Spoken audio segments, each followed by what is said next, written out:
Eu quero ler com vocês, no próprio Salmo 103, apenas o verso 13, que diz assim: Como um pai se compadece de seus filhos, assim o Senhor se compadece dos que o temem. Pai do céu, nós te pedimos que, em nome de Jesus, o Senhor derrame a tua graça sobre nós. Que o Senhor nos dê o entendimento, Senhor, da tua palavra. Que o Senhor fale conosco, é o meu pedido, Senhor. Que o teu Espírito Santo fale aos nossos corações. Em nome de Jesus. Amém. Dia dos Pais. Dia importante. Um dia que já está sendo tirado de muitas agendas das escolas, né? Dia dos Pais, Dia das Mães. Mas é importante a gente entender que o porquê que existe um Dia dos Pais. E o Dia dos Pais fala de um modelo de paternidade. E é sobre isso que eu quero falar hoje. Eu quero falar sobre um modelo de paternidade de Deus. Porque foi Deus que inventou esse negócio, né? Lá no Jardim do Éden, ele colocou Adão, viu que ele estava sozinho, colocou Eva. E dali nasceu toda a humanidade. Portanto, é o Deus Pai, que Jesus o chama de Abba, Pai querido, Paizinho amado, e nos ensinou a chamar Deus de Pai, que inventou isso. Fez de Adão e Eva pai e mãe de filhos. E aqui nós temos uma história importante. Quando olhamos para Deus, nós temos o modelo perfeito de paternidade. Porque o homem, em suas limitações, ele não consegue ser perfeito. Ele não tem em si mesmo a capacidade de ser o que Deus é. É por isso que nós temos um modelo, que é Deus, que nos ensina a amar, a proteger, a orientar e a servir. Deus em todo tempo amou Israel. Tratou Israel como filhos, os meus filhos. Deus em todo tempo olha para a humanidade como um pai gracioso que se compadece da humanidade perdida. O nosso Deus, ele se aproxima de Israel. Se apresenta como seu pai, como seu esposo, né? Como seu criador. Deus tem muitas formas de se apresentar, mas a Escritura revela Deus como um pai amoroso, presente, justo, gracioso, como aquele que todo tempo olha para a terra e sabe da necessidade dos homens. Sua paternidade, irmãos, nos inspira e nos convida como pais a refletir 4 aspectos. Eu poderia falar de muitos aspectos da pessoa de Deus como pai, mas eu quero trabalhar apenas 4, que moldam o perfil de um pai amoroso, de um pai que sabe cuidar dos seus filhos. A primeira característica que eu quero apresentar para vocês é a presença. A palavra do Senhor diz que Deus é um Deus conosco, e caminha conosco. Deus, ele está com o seu povo em absolutamente todos os momentos. A Escritura nos mostra que Deus nunca terceirizou a sua presença. Toda vez que você terceiriza a presença de Deus, você cria um ídolo. Porque você abandonou o Deus Santo. E procurou uma outra forma de estabelecer aquilo que somente em Deus nós podemos encontrar. Então ele é um pai que faz questão de estar por perto. A palavra de Deus nos ensina em Gênesis que a voz do Senhor era ouvida enquanto ele passeava pelo jardim. A palavra do Senhor diz que era ele que vinha ao encontro de Adão e Eva em ter conversas no final da tarde. Essas conversas foram justamente elas que moldaram o caráter de Adão e de Eva. Imagine que nessas conversas ele falou sobre a criação, sobre os animais, sobre todas as coisas. Explicou como tudo deveria existir e ele dá o direito de Adão escolher o nome das coisas. Olha que coisa linda. Deus podia dar o nome de tudo. Mas ele, como pai, ele ensina: eu criei meu filho, deu nome às coisas. Deus, ele visitava eles diariamente. Ou seja, uma presença contínua junto dos seus filhos. Ele tinha um relacionamento íntimo e constante. Relacionamento que foi quebrado pela desobediência. Mas ainda assim, Deus continuou presente. Ele encontrou uma forma de se reaproximar. Uma forma de trazer os seus filhos de novo para ele. Ele mostra o caminho da lei e depois ele mostra o caminho de Cristo, que é o caminho redentivo, que nós estaríamos eternamente com ele. Pense nessas conversas.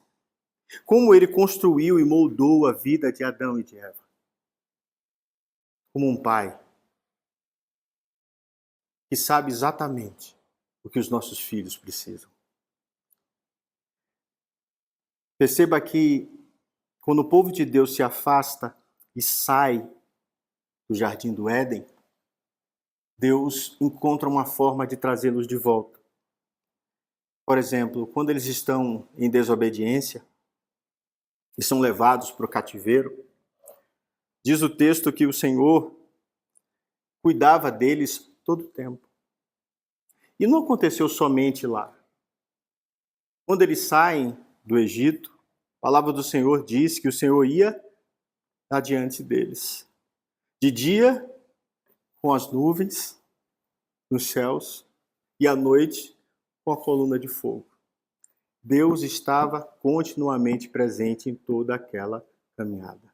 Deus estava todo o tempo com eles. Deus não enviou um substituto, irmãos. Era Ele mesmo, na nuvem e na coluna de fogo. Era Ele todo o tempo presente, cuidando dos seus filhos, estando presente junto a eles. Ele caminhou com eles de dia e de noite. Ele orientou o caminho todo o tempo. É muito belo quando você olha para a Escritura, percebendo a paternidade de Deus, cuidado de Deus. Perceba que em vários momentos Israel não queria ouvir a esse pai, né? Era justamente essa dura cervical, né? Essa dura, esse filho rebelde que não queria se colocar embaixo de Deus. Mas Deus em todo o tempo orientava, né, esse filho. Ele podia obrigar, não podia? Ele podia ser muito mais duro. Mas é interessante você perceber como, de certa forma, eu quero uma aspa bem grande aqui, Deus permitia, né, que os homens seguissem a sua vontade e fizessem todas as bobagens que eles tinham que fazer. No momento certo, Deus chamava a correção. No momento certo, Deus chamava e orientava o caminho, né? Justamente porque o povo não sabia muito para onde estava indo. Eu lembro um pouco, olhando aqui para a minha própria paternidade, né? Olhando para Sara. Eu decidi uma coisa no meu coração, eu falei, eu vou orientar a minha filha, eu vou estar presente com ela, mas eu vou tentar, de alguma forma, não obrigar ou tentar conduzi-la para algum lugar que eu queira. Por exemplo, crianças na idade de Sara, ou muito mais novos, os pais já começam a dizer o que elas têm que ser quando crescer, né? Papai é advogado, você vai ser advogado. Meu filho vai ser médico, né? Eu sou contador, minha filha tem que ser contadora, né? Então você, às vezes, fica empurrando o menino, tentando conduzi-lo para o lugar que ele tem que ir. Em vez de ter uma presença constante e orientá-lo e fazer com que ele descubra qual é a grande verdade, né? Eu lembro de Sara, com mais ou menos uns 4, 5 anos, ela virou e disse assim, papai, acho que eu vou ser médico igual a tia Jana, igual a tia Lude. Eu vou fazer medicina. Eu falei, que lindo, filha. É uma profissão maravilhosa, realmente é uma profissão muito bonita. E eu acho que você deve seguir isso. Então ela chegou na escola e tinha aquele boneco grande, sem pele. Você já viu? Todo exposto todo o corpo, os olhos esbugalhados, os dentes de fora, os órgãos internos. Ela disse que olhou para aquilo e sentiu um pavor, um medo terrível. E ela então chegou em casa e disse assim, papai, o médico ele tem que mexer dentro das pessoas? Eu falei, tem, filha. Dependendo da especialidade, se você for cirurgiã, você vai lidar muito com sangue, com alguns problemas, você vai fazer suturas. Papai, eu acho que eu não vou ser mais médica. Não quero mais isso não. Não tenho coragem de mexer nisso. Aí entrou na fase de ser veterinária. Para ela tinha uma diferença absurda, né? E eu olhei assim e fiz, tá bom, é lindo, filha, vamos cuidar dos animais, né? Aí levamos o nosso Panterinha para o veterinário. Ele estava com uma doença, um problema imunológico que ele tem, que apodrece toda a gengiva, né? Uma gengivite. E aí o médico, 4 pessoas para segurar, para o médico conseguir ver a boca, ela já ficou assustada, né? Porque ele não deixava abrir a boca. Então o médico pegou a seringa e deu um sossega-leão nele, né? E naquela hora ela já ficou apavorada. Quando ele apagou, o médico abriu a boca toda assim e mostrou aí, ó, tudo ferido, não dá. Eu vou ter que arrancar todos os dentes. Ela olhou para mim assim. Agora? Eu falei, não, agora não, vou arrancar daqui a pouco, eu vou aproveitar que ele está sedado, já vou arrancar todos os dentes e você vem buscar no final da tarde. Ela entrou no carro comigo, olhou para mim, ficou um tempo em silêncio. Eu fiz, papai, eu não quero ser veterinária. Eu não quero mais isso. E eu louvo a Deus porque eu em todo o tempo estava caminhando com ela.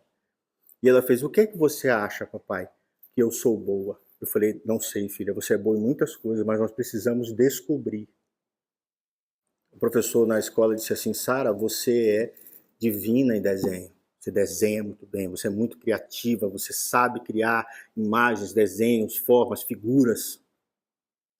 Ela chegou em casa, virou para mim e disse assim, pai, o que a gente faz quando é boa de desenho? Ah, filha, tem muitas coisas que você pode fazer. Uma delas é ser arquiteta. Você pode criar casas, criar prédios, criar estádios, criar shopping centers. Você pode ser designer de móveis, você pode fazer isso.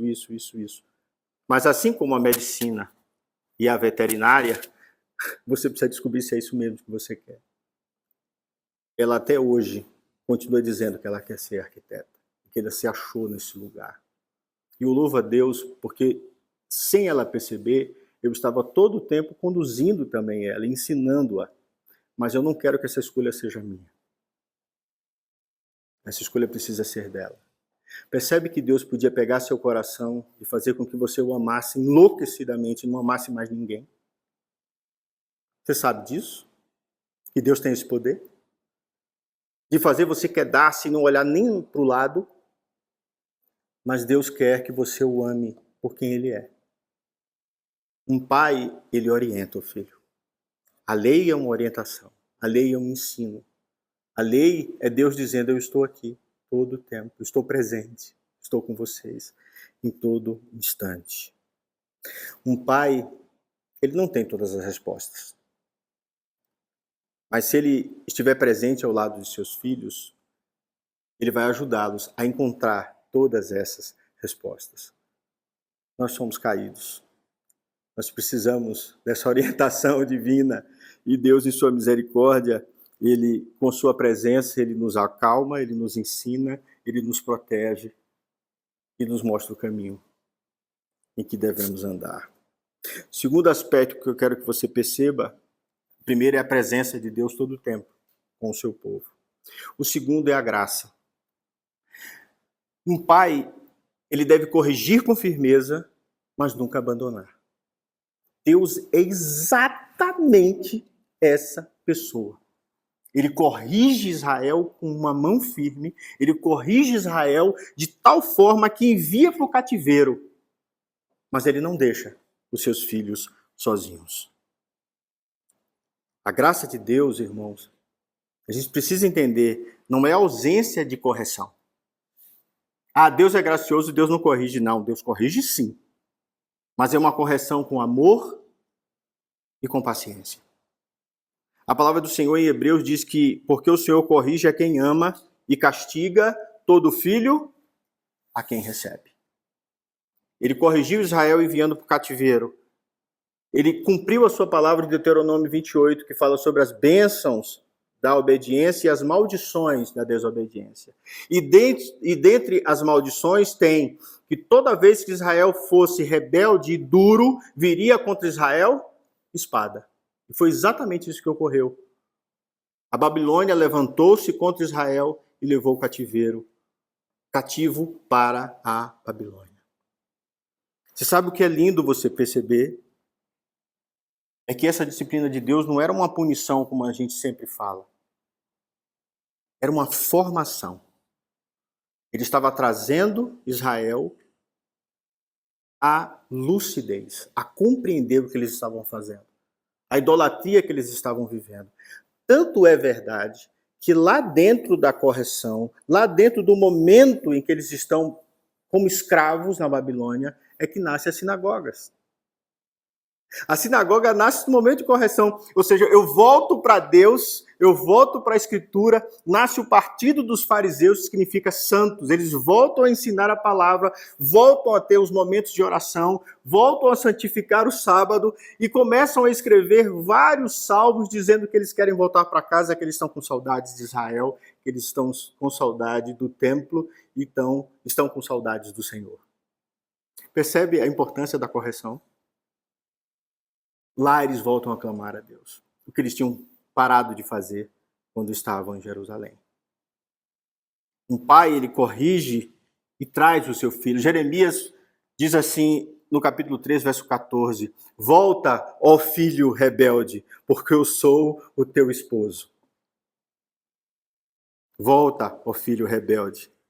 Mesmo quando o povo desviou, Deus não cortou os laços. Vocês continuam sendo meus filhos. São rebeldes, estão no castigo agora. Mas eu quero vocês de volta. Voltem para casa. E a segunda coisa que Deus diz que eu sou o seu esposo é uma metáfora para dizer assim, eu tenho uma aliança com vocês. Eu estou aliançado com vocês. Eu sou seu pai e tenho uma aliança com vocês. Eu não quebrei a minha aliança. Vocês quebraram, mas eu continuo amando vocês. Percebe o olhar paterno? Percebe como Deus é amoroso. Um pai gracioso, irmão, sabe corrigir sem humilhar. Ele não desiste do seu filho, mesmo quando corrige. Esse é o Deus de Israel. O povo volta para casa, olha o templo, chora os mais velhos porque vê o templo menor. Eles voltam com o coração ainda desejoso e Deus restaura, estabelece Esdras, estabelece o ensino novamente e devagarzinho ele vai reconduzindo o povo ao caminho em que eles devem andar. Irmão, se Deus desistisse de nós, não haveria jamais salvação. Jamais. Se Cristo veio é porque Deus nunca deixou de ser gracioso. É um Deus presente, é um Deus gracioso. E a segunda característica que eu quero que vocês percebam é a provisão.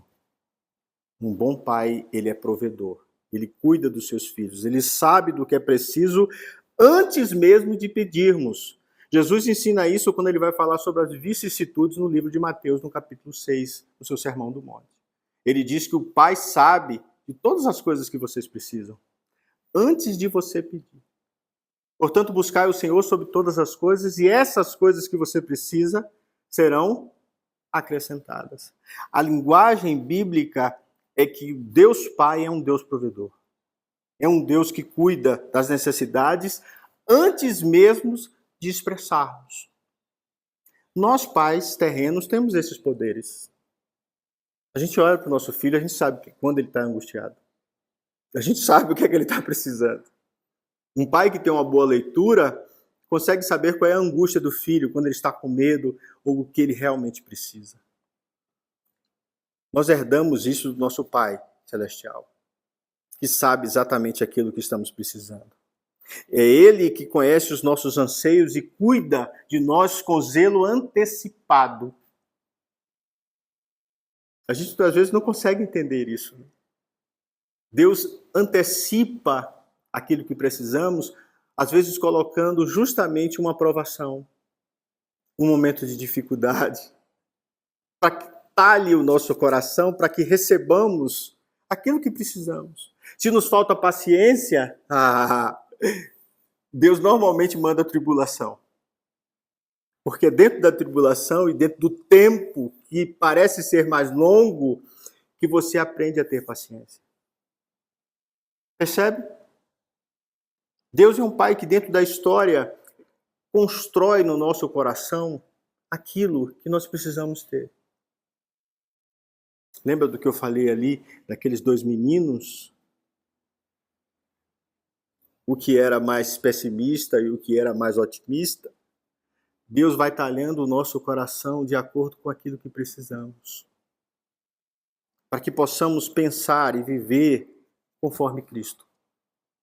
A palavra do Senhor diz que quando esse povo de Israel estava no deserto, ele mandava pão dos céus para saciar a fome desse povo. A palavra de Deus diz que ele proveu o maná diariamente. Eles não plantavam, eles não colhiam, e Deus os sustentava todo o tempo. Imagine o seguinte: um pai que provê mais do que o básico. Esse é Deus. Segurança, direção emocional e espiritual. Tudo isso ele proveu ao povo de Israel. A palavra do Senhor diz que a roupa não puía, não envelhecia enquanto eles caminhavam no deserto. A roupa crescia no próprio corpo, você não precisa trocar de roupa. Aqui você tem um contexto de eternidade, né? Da presença de Deus. Não adoeciam, não envelheciam. Diz que Josué, todos os anos depois, ele continuava da mesma idade que ele entrou no deserto. Você tem uma linguagem de provisão, de cuidado, de amor, de presença, de graça. Tudo está presente ali no meio do povo de Israel. Quando a gente olha para Deus, a gente sabe qual é o modelo certo para sermos pais nesse mundo.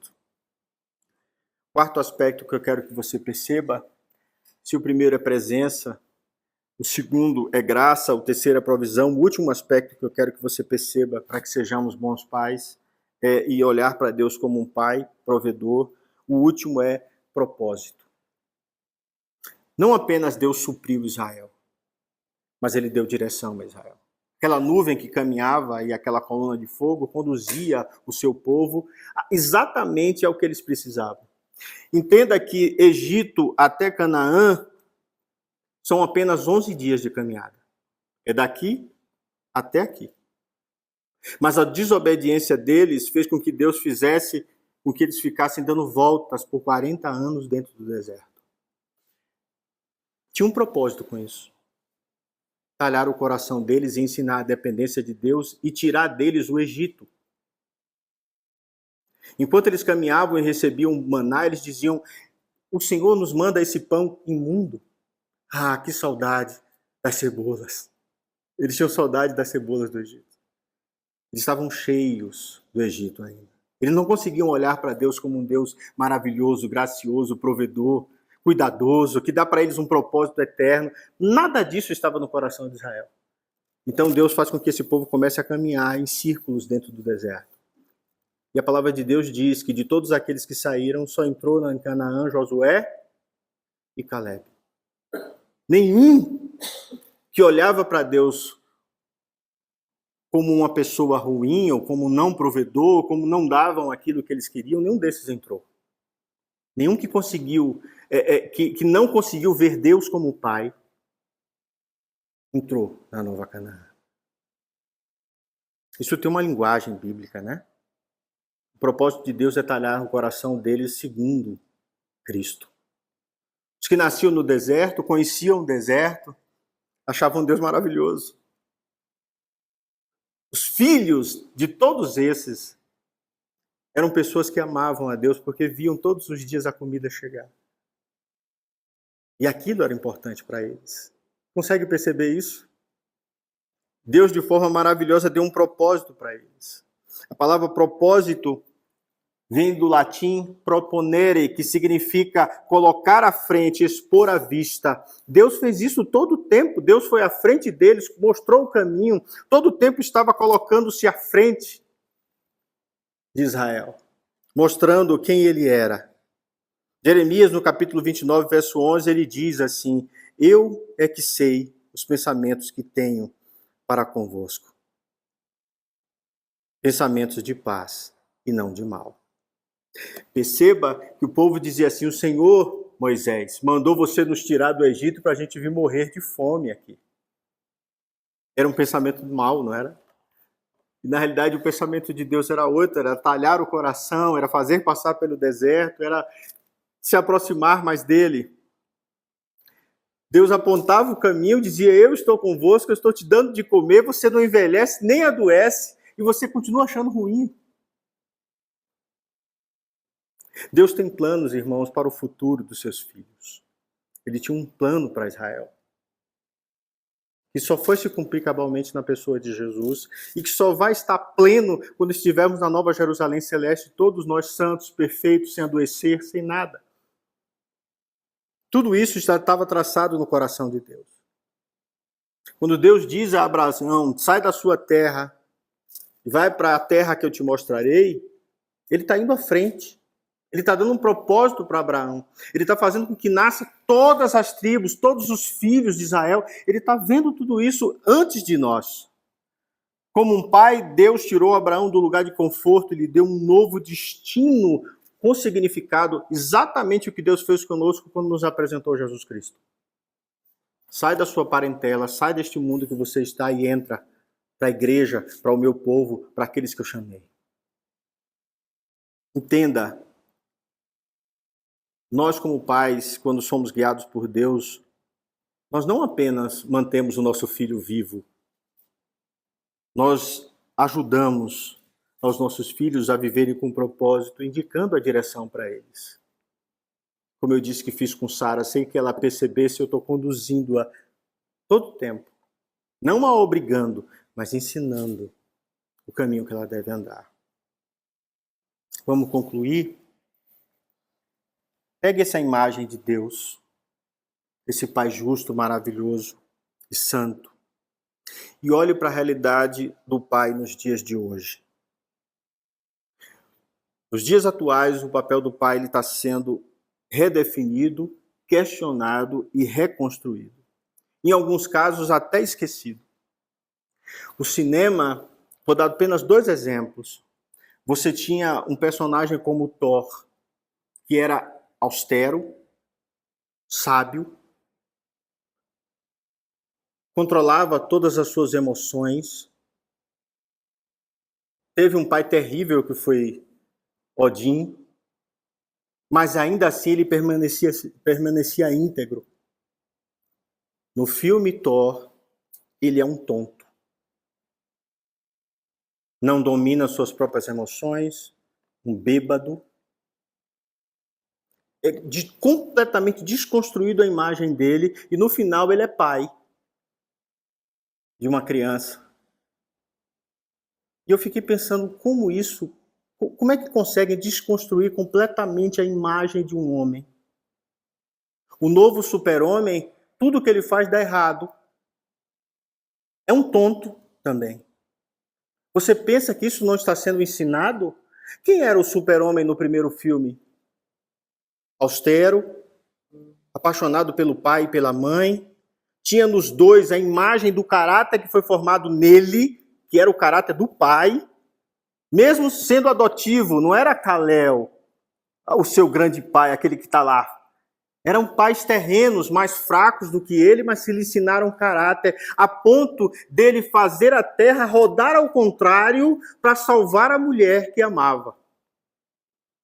O novo filme não tem nada disso. Parece bobagem, né? Mas a ideologia é woke. Tem um pensamento atrás para desconstruir o pai, para desconstruir o homem, para desconstruir a força. E a mulher nesses filmes são maravilhosas. Porque as mulheres realmente são, assim como os homens são. Você não precisa desconstruir o homem para levantar a mulher. Os dois precisam ser construídos como imagens fortes. Mas para o mundo de hoje isso não interessa. Porque a imagem de pai está relacionada diretamente a Deus, que é o Pai Criador. Mais do que nunca, nós precisamos de pais presentes, afetivos e firmes, que saibam consertar o brinquedo quebrado. Sabe por quê? Porque nós, como os pais, nós temos manias. Quebrou, filho, joga fora, eu lhe dou outro brinquedo. Você sabe o que você está ensinando ao seu filho? Que quando o casamento quebrar e não der certo, jogue fora, case com outro. Case com outro, seu marido está quebrado, jogue fora. O emprego está difícil, jogue fora, meu filho. Um pai que senta e conserta o brinquedo, ele está dizendo ao meu filho, tudo na vida tem um certo. Até você, meu filho, que é pecador e tem todas as suas dificuldades, todos os seus anseios, tudo que você sente, tem conserto em Cristo.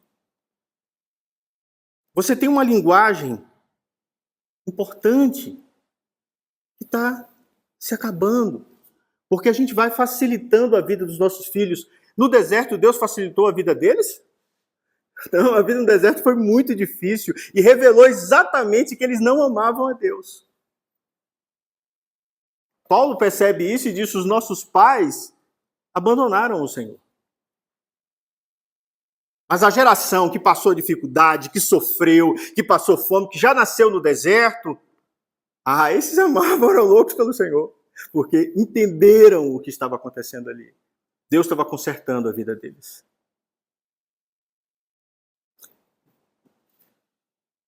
O pai precisa dar um abraço que cura nos seus filhos.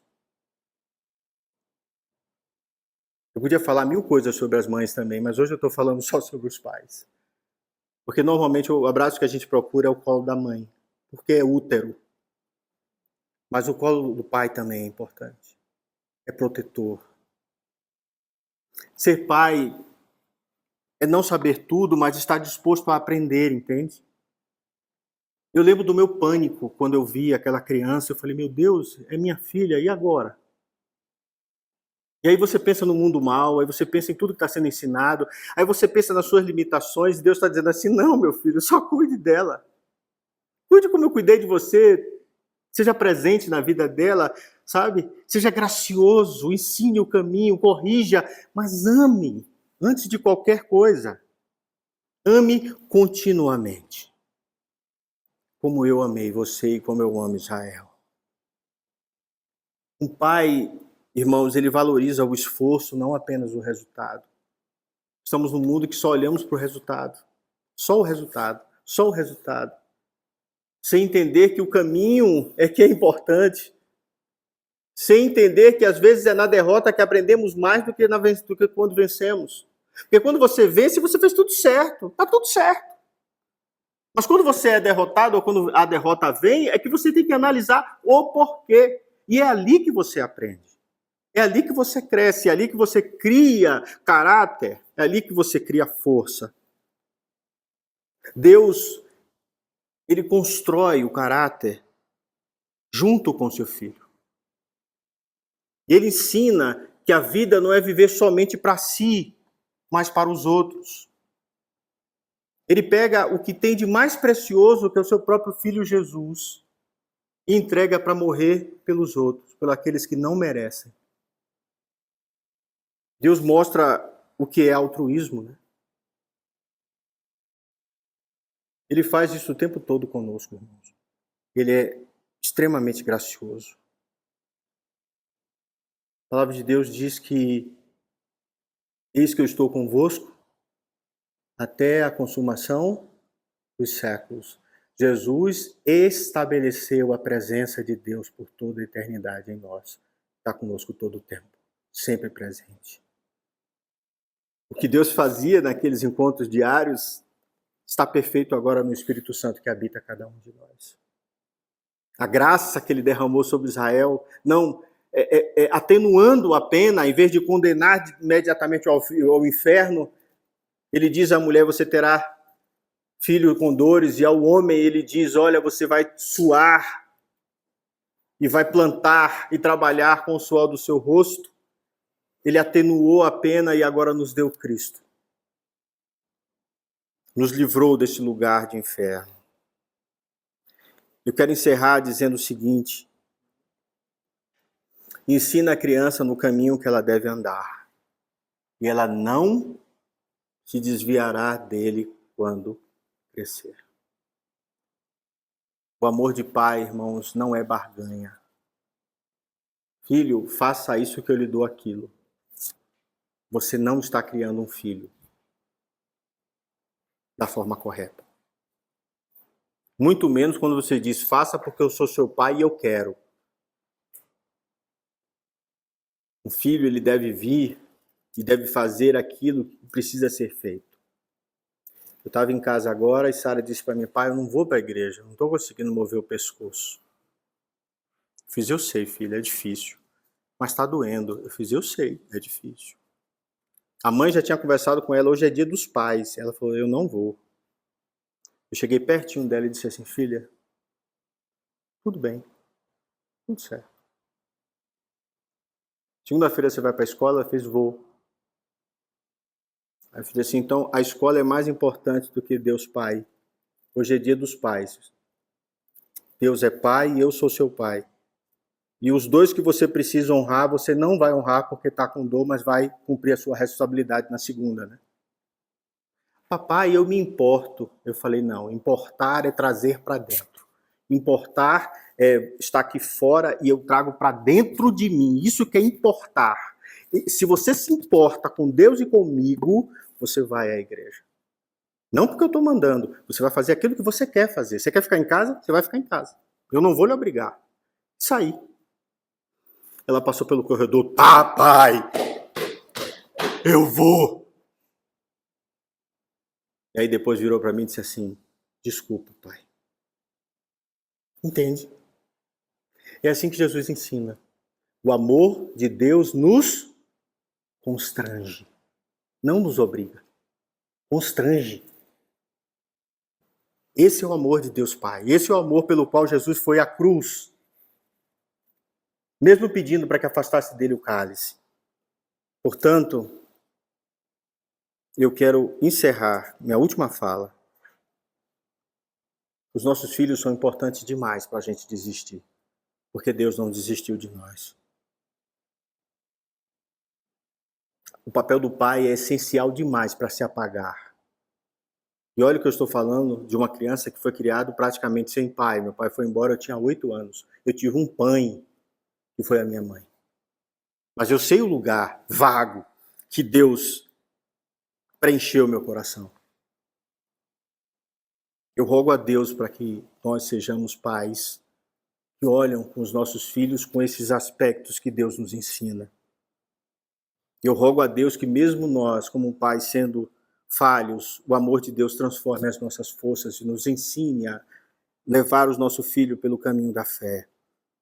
Eu rogo para que todas as famílias aqui presentes conheçam o valor dos pais e que eu e você sejamos, assim como Deus é, pais zelosos, amorosos e cuidam dos seus filhos.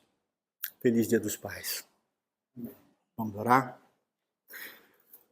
Pai Santo, nós te damos graças, ó Deus, por tua palavra, pelo Pai zeloso, amoroso, carinhoso, presente, justo, santo que o Senhor é. Obrigado por essa manhã. Obrigado porque o Senhor tem nos dado o exemplo tão maravilhoso de Pai. Guarde em nosso coração, Senhor, esses 4 aspectos, dos muitos que o Senhor tem. Mas se nós apenas assimilarmos esses que eu falei aqui, eu sei que seremos pais muito melhores. Obrigado por essa manhã. A ti, Abba, toda a honra, glória e louvor pelo século dos séculos. Amém. Recebei a bênção, queridos.